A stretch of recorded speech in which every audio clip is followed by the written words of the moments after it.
কোন মহিলা যদি কোরবানির দিনে কোরবানির পশুটাকে জানালার ফাঁক দিয়ে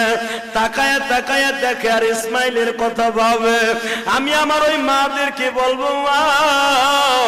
হাজেরা সন্তানদের সাজাইয়া স্বামীর হাতে জবাই দিতে দিছে, আর তোমার স্বামীর হাতে যখন পশুটা জবাই দিয়ে তেল মালিশ করে দিবা, এই পশুটাই দিয়া বলবে, ও জাতির পিতা ইব্রাহিম,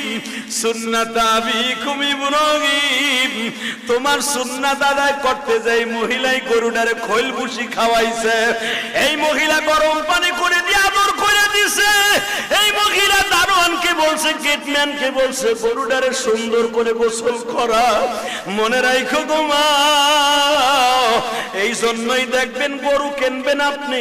গরুটার তদারকি দিয়ে দিবেন আপনার বিবির আন্ডারে। আপনার বিবি যদি এই গরুটারে তেল মালিশ করে দেয়, গরম পানি করিয়া দেয়, একটু আদর করে দাও গো মা,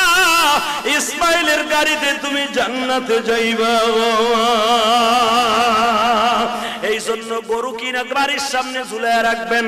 বাড়ির সামনে বাইন্দা রাখবেন, আপনি নিজের হাতে আদর করবেন, এটারে শ্যাম্পু দিয়ে গোসল করাবেন,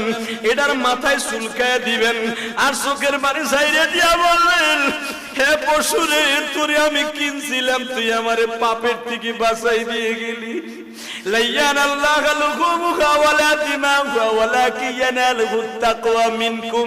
আমার আল্লাহ কোরআনে বলে, আমি গোশত হাড্ডি মাংস কিছুই খাই না রে বান্দা,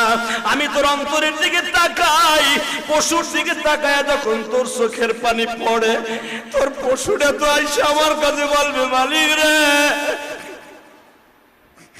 কোটি কোটি পশু গাবতলির হাটে, হাসনাবাদের হাটে, পোস্তগোলার হাটে, মিরপুরের হাটে, ক্যান্টনমেন্টের হাটে,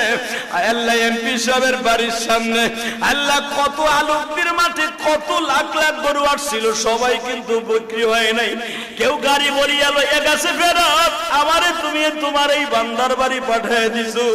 মালিক আমার কোনো দুঃখ নাই, আমার গলাটা পাতায় দিব চাকুর সামনে, কিন্তু তুমি আমার সাথে একটা ওয়াদা দাও, আমি তো তারে বাঁচাই দিয়ে গেলাম, কিন্তু ও তো বাঁচবো না, আমারে খাওয়ার পরে যদি নামাজটাও ঠিক মতো না পড়ে ঘুমালি,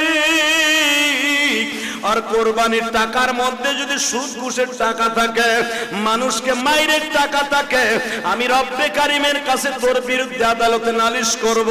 আল্লাহ আমারে হারাম টাকা দিয়া কিনিয়া কোরবানি ওয়াজিব আদায় করতে চায়, মালিকরে জাহান্নামে না দিয়া পর্যন্ত ইয়া লাইতানি কুনতু তুরাবা, আমি পশু কোনোদিন মাটি হব না।